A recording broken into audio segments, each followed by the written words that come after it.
What is going on, everybody? Thanks for tuning in. If you want to learn how to launch an STO, a security token offering on the Ravencoin network, you have come to the right place, because that's what we're going to be talking about, and we're going to get into it right after this.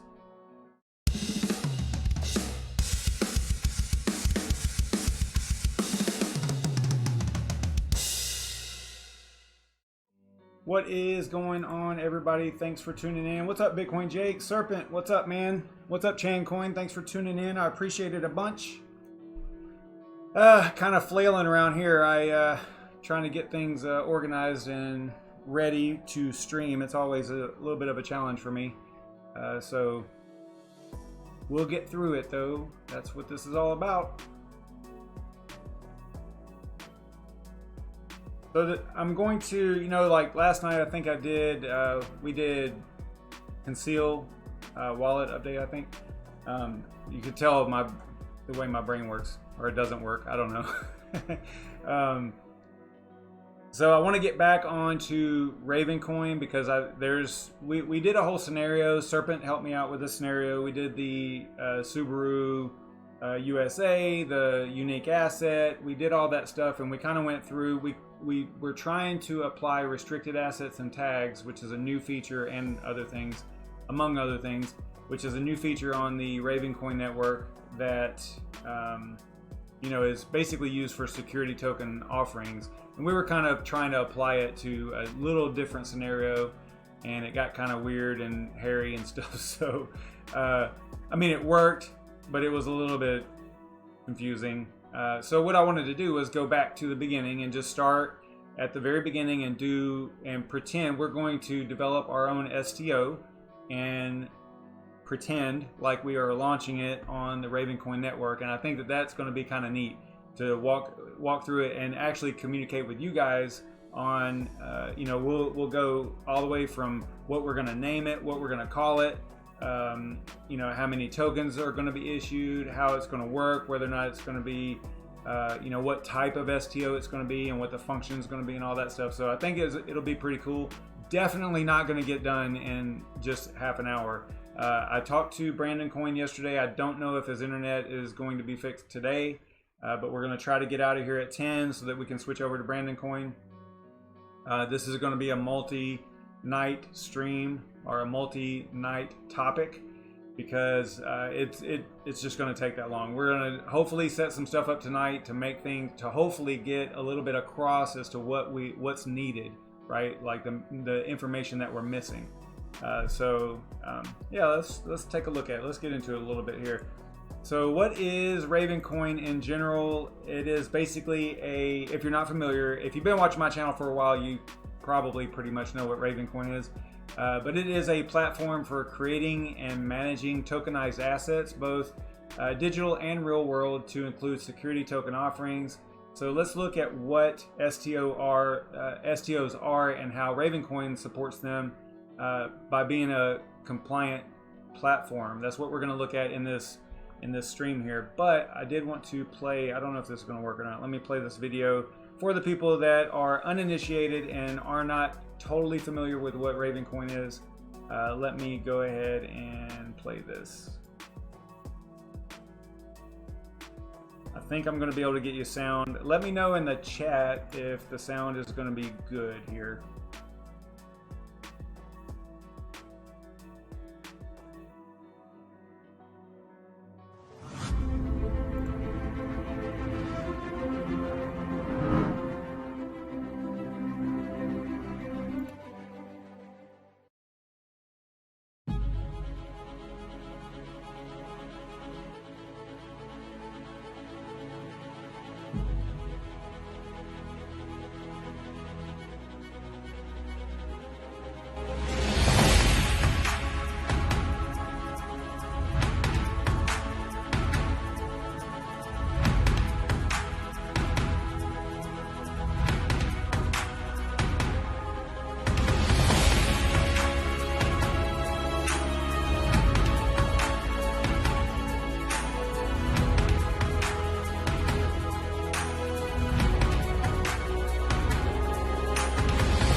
All right, so that is just a quick little intro into Ravencoin. It's an older video. It does, and it doesn't obviously have any talking or anything. You kind of have to read what it's about, but it's one of those little promotional videos. Kind of neat. It didn't really go over a lot of the STO stuff or talk about it much. It did talk about. I don't think it even mentioned restricted assets. I think it only mentioned voting and rewards and dividends, I think. So, that whole restricted assets and tags kind of came along after the fact. I don't believe that it was even mentioned until late, I think late 2018 is whenever they started first talking about it, and being a platform for, security token offerings. So that is just a real quick little intro into Ravencoin, and just a quick disclaimer, you guys know, but I have to keep repeating it. I'm not a financial advisor. If you take advice from me, you do it like at your own peril. Like, this is just us talking about a project that I'm interested in, that I find fascinating, and that's why I'm talking about it. I'm just some dude on the internet talking about something that he's interested in. So, do your own research before you go, investing in any project or anything. So you guys know that, but I do have to say that from time to time. It is scrolling down there at the bottom of the screen though, like nonstop. So it does say do your own research, not financial advice and all that stuff. So anyway, so let's get into a little bit of the information here. First, let's talk about what is an STO. So an STO is a tokenized IPO. People that have been around a while, you're probably familiar with an IPO, an initial public offering. That's something that stocks do, not in the real, but in the stock market world, Wall Street and all that. They do IPOs to raise funding, and basically an STO is a tokenized IPO. That's, in short, that's the easiest way to think about it. It's a platform, not a platform, but it's an offering where you can have investors, and they can give you either USD or the token that you're operating on, in this case Raven, in order to own a percentage of whatever the project is that you are creating. And the tokens can be used to trade real financial assets such as equities and fixed income, and it uses a blockchain ledger system to store and validate all the token transactions. So it's an immutable ledger based on basic blockchain technologies, just like we're all pretty familiar with, but it is the tokenizing of assets on that blockchain that we're talking about here. And STO is similar to the ICOs, the initial coin offerings of 2017, but they're like really a lot safer, since they are created under the legal framework that is required to be compliant with the Securities Act of 1933. So they're not exactly the same as an ICO. They're like a notch above an ICO, and very close to, an IPO, I guess you could say. It's compliant. You cannot say that it is SEC compliant, because there's no such thing. Just know that it is compliant with securities laws, right? And that's what we are looking at. And if this is just a real quick showing you, this is on Wikipedia here, regulation, showing you which countries, which jurisdictions allow STOs, and how whether or not it's regulated or banned. This might be actually, is this for crypto in general? No, yeah, it's STOs. So if you look at United States, it's regulated. Securities tokens are subject to the SEC under the same laws as traditional securities, and that's that. There are lots of laws, as we all know. There are way too many laws, but there are lots of laws regarding securities, the main one being Securities Act of 1933. So that's what the Ravencoin devs focused on in order to make this platform hopefully compliant with those laws. So that was their goals from pretty early on with this particular project, Ravencoin. So, and if you're wondering, like, okay, so is this actually being used? Well, I don't know about Ravencoin itself. I mean, there are some restricted assets that have been created on the actual mainnet network, which we, on the show here, we never really, we don't deal too much with the actual network. We're on the test net because, it's pretty expensive to create a restricted asset and tag and play around with it and stuff. So we're mostly on testnet here, although I have plenty of videos on mainnet. But nonetheless, the question is this being used? I don't know for sure. On Ravencoin, there are some assets out there. Whether or not, what they're being used for, I don't know. I haven't really dove into the assets to find out, what I can about them. There's not that many, if I remember correctly, and this hasn't been around, that long anyway, as far as on mainnet, that capability. So, but is it being used? I don't know, but STOs are being used and STOs are being launched. There's a website called STOcheck.com, and you can see here that there are some STOs, quite a few actually, out there. You can one of the things I wanted to point out here real quick is, especially in the US, I think, and I've mentioned this before, but I really think that there is going to be a merging. You can use this tokenization on blockchains for real estate and investment properties really easy. I think that it's basically a perfect match in my opinion. And you can see right here, there's a Resolute Fund, and that's in the USA. This is an STO. It has 11 employees or 11 people in the company. The age is 1 year, so it's been going on for about a year, and they have 35 days remaining in their live main sale. If you click on it, you can learn more about it. And again, this is STOcheck.com.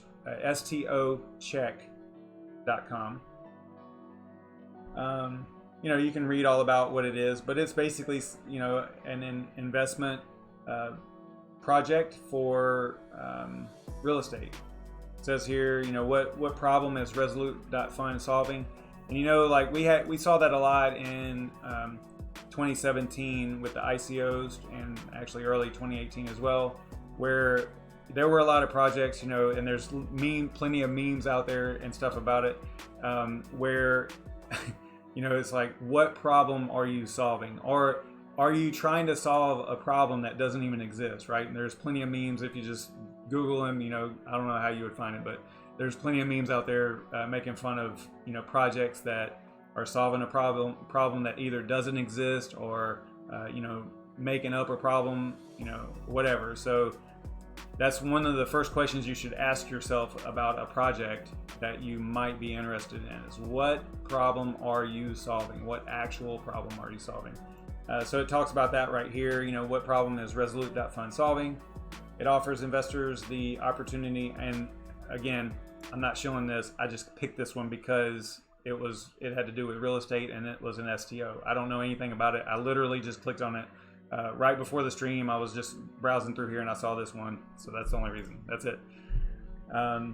So it offers investors the opportunity to invest in a diversified U.S. real estate fund managed by professionals with a liquid share class that investors can buy, sell, or hold anytime. So could Resolute.fund launch their project, which they're already clearly pretty much up and running here, and already receiving funds, but could they have launched this on the Ravencoin network? Absolutely. And that's what we're going to kind of dive into. That's what we're going to experiment with. And so I just want to bring that up. It's kind of a cool thing. And again, I really think the real estate tokenization thing I think that's going to be huge, in my opinion. So becoming a platform for asset creation was a goal. That was the goal of Ravencoin since it launched, just the asset creation and transfers. But one type of asset that you could have could be an STO. And as time went on, there was this discussion of between the community and the Ravencoin devs to enable the ability to launch an STO, securities token offering, on the platform, and what rules and guidelines and laws would they have to follow in order to do that. So they went through basically 2 full years of development on getting that set up, and that whole structure is now live. So you can actually do it right now. So that's what we're going to play around with. There are, according to the Ravencoin lead developers and the community, and probably attorneys and lawyers that they've talked to. There are 9 technological problems that had to be addressed and enabled to make Ravencoin a compliant platform for STOs. And some of this stuff I've already talked about here. I'm going to scroll this here real quick. But basically, you know, it's been proven to work before, all the way back to 2013 as far as raising money for a project. You know, Mastercoin was the first one way back then. And it talks about here how it you know, the whole space reached an apex in 2017 with many billions of dollars being raised through ICOs. And a lot of those ICOs failed. They were scams. You know, they failed because of regulation and enforcement, all kinds of reasons that they failed. And what we're seeing now, and what we saw in 2019, last year, was basically a little bit of flushing out of those projects that weren't going to make it, right? So like what we have now, I mean, there are new projects launched all the time, but what we have now, hopefully, are ones that could survive, right? I mean, there's 8,000, there's more than 8,000, so there's no way that all of those are going to survive. But what I mean is that the ones that were around in 2017 and are still here, then those are ones that you know, should have a little bit of confidence in, right? If they've made it this far, so to speak. So, but basically, on the 9 things that the devs said that we need restricted assets, and these are tokenized assets on the Ravencoin platform that follow rules set by the token issuer. And you know, this is just open source technology and tools where the rules to follow are set by the issuer and enforced by the distributed code. So restricted assets would actually be the STO. So that would be the project, whatever you are launching, right? Tags are needed, so the movement of restricted assets can be restricted to only those addresses that are properly tagged. And the tags depends on what you're going to use it for. You know, in our little Serpent X authorized service center scenario that we worked on last week and the week before, you know, the tags were meant to indicate that they were subscribed to a service that they were going to receive, right? And if you want to check those videos out, that's from last week. I think we did like 7 videos on that particular scenario, so we go pretty in depth into that. But in the case of an STO, typically you're going to be looking at you know, KYC, know your customer, accreditation, affiliation, and even limiting the number of people that can hold the tokens. You know, if you've got some type of legal framework there that you need to do that with, so that's capable, or you have that capability as well. Then you also have the KYC platform, and that would be an entity, a business that does KYC and that is trusted in you know, by the legal folks, right? By the government. It needs to be trusted by them in order to be applicable to your scenario in your country, in your region, or in your territory. So, but the platform is going to be a trusted KYC, AML, anti-money laundering, or OFAC. Can't remember what OFAC stands for. I think I have it in my notes here. Hang on a second. I hate not knowing what a acronym stands for, so, or what it means here. Let me see if I can find it. I can look it up on Google real quick, but I think I have it in a note here. You guys are probably already telling me what it is. Let's see here. Maybe I don't have it. You know what? It was on the, that's right. It was on the old. It's gonna drive me crazy now. Give me a second. It was on.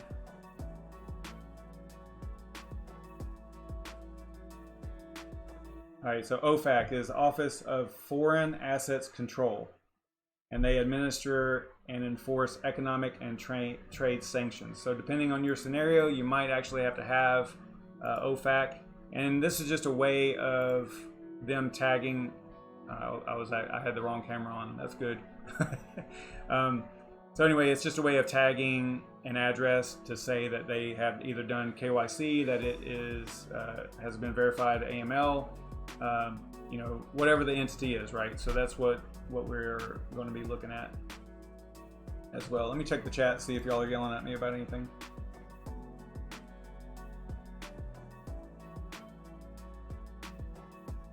Yeah, for sure, Serpent. I always go to the devs too, and that was a problem with a lot of the, not to get too far off topic, but that was a problem with a lot of the privacy coins, because a lot of the privacy coins were, the devs were private too, very private.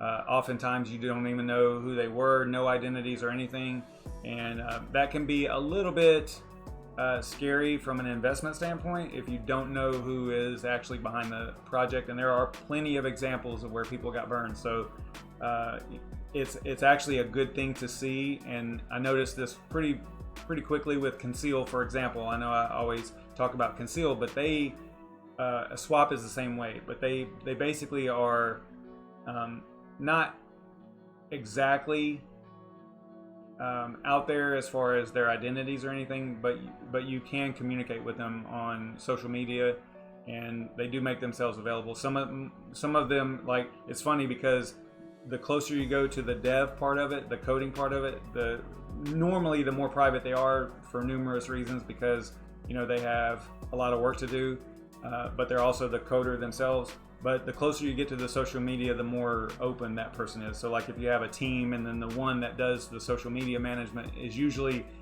you know, the face of the project, and those folks are usually, you know them pretty well. So it's kind of funny to see that. But all right, let's get back on topic here.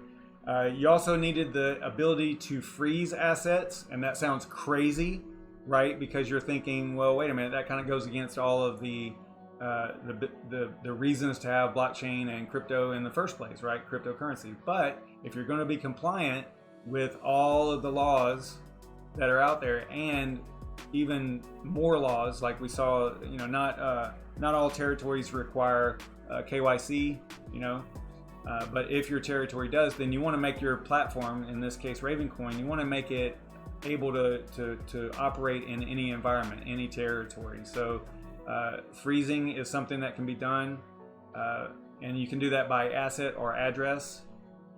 So we'll get into that as well, because we'll bring up some scenarios where that would have to be done. They talk about it here a little bit, like if the person was a bad actor, or I think it talks about a court order and stuff in here as well. But anyway, so those are two other things, by asset or by address.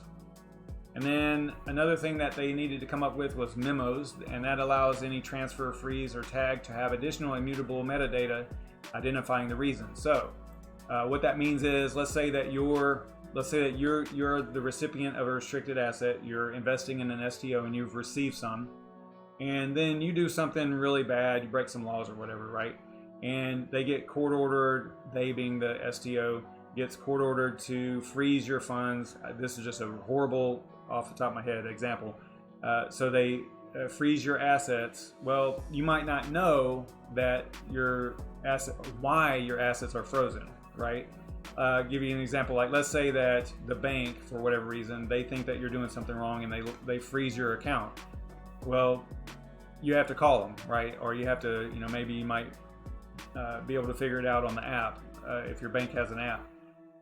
But for the most part, you're going to have to contact them and find out why. And this, because it is somewhat anonymous, you know, you don't have to, you can KYC on an address, or depending on the situation, you can have an address KYC'd. And remember that KYC company is external to the blockchain. They're just tagging the address.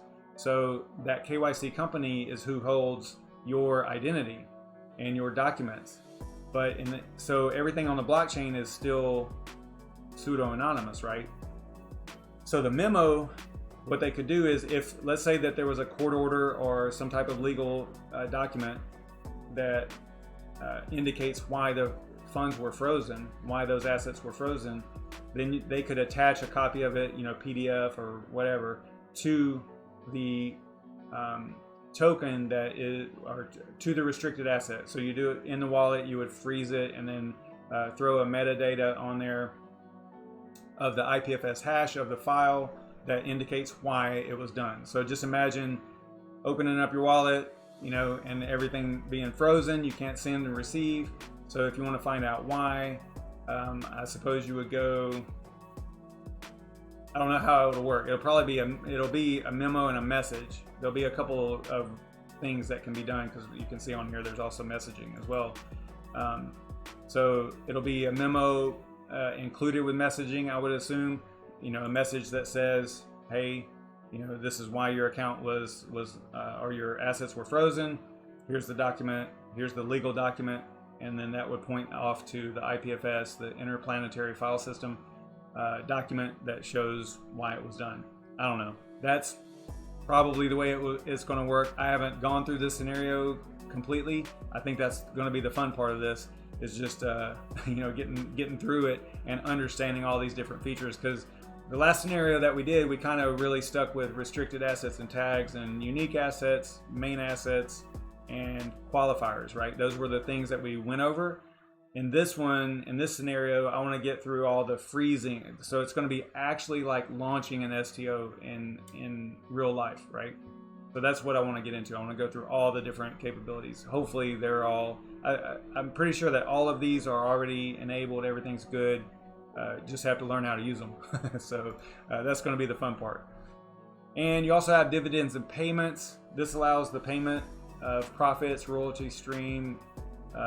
I gave an example on the whole real estate investment, right? So like if you have a real estate asset and you allow investors, then let's say that real estate property or that rental property, let's say you rent it and there's some profits to be given, you can do that basically without knowing those people. This gets really cool because the investors are complying with securities laws by using KYC, right? And then there's that whole tagging thing, and I know that this is probably totally confusing, but I'm going to lay it out so that it makes sense, and we're going to go through a whole scenario. So it's confusing to me too, but we're going to get through it. It's going to be neat.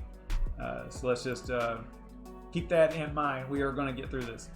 Then you also have voting. That's been on the roadmap for quite some time, I think since the very beginning. And then messaging has been there for a while, and it has also been on the roadmap for a while. So in this little Medium article here by Tron Black, he talks about some exemptions and how you would handle those. And he does give like a real quick little scenario and example of how this would work. I'm going to use this as a little bit of a guide and get some ideas out of here for how we're going to go through this. And it is already 10 o'clock. It is amazing how fast this goes. Let's go over here and check and see if Ravencoin is up. See if he's streaming here. Okay, looks like he is. Oh man, he's covering the E3 going dead. I'm glad I didn't do that. You know, I was actually preparing. I had some content, just some articles and stuff we were going to go through that was talking about that exact same thing. So that's kind of neat that he's doing that. So let's head over there. Let's head over to Ravencoin, check that out, and I'll see you back here tomorrow night. Tomorrow's Wednesday, right? And hopefully, you know, today was like the prelude to the whole thing, like setting it up. Tomorrow we are going to jump into creating the wallets, because we have all these different players, right? You've got the users, you've got the STO company or the STO itself, the token that we're going to be selling. You've got the KYC companies, the AML companies, potentially different, the OFAC. You've got the exchanges, right? So different companies. So there's all these different players. There's all these different entities that we're going to have wallets for, so that we can make this scenario work on the network, right? So it's going to be interesting. I'm going to work on this some more and get things lined up. You can see that I kind of already was. You probably caught a little bit of that right here.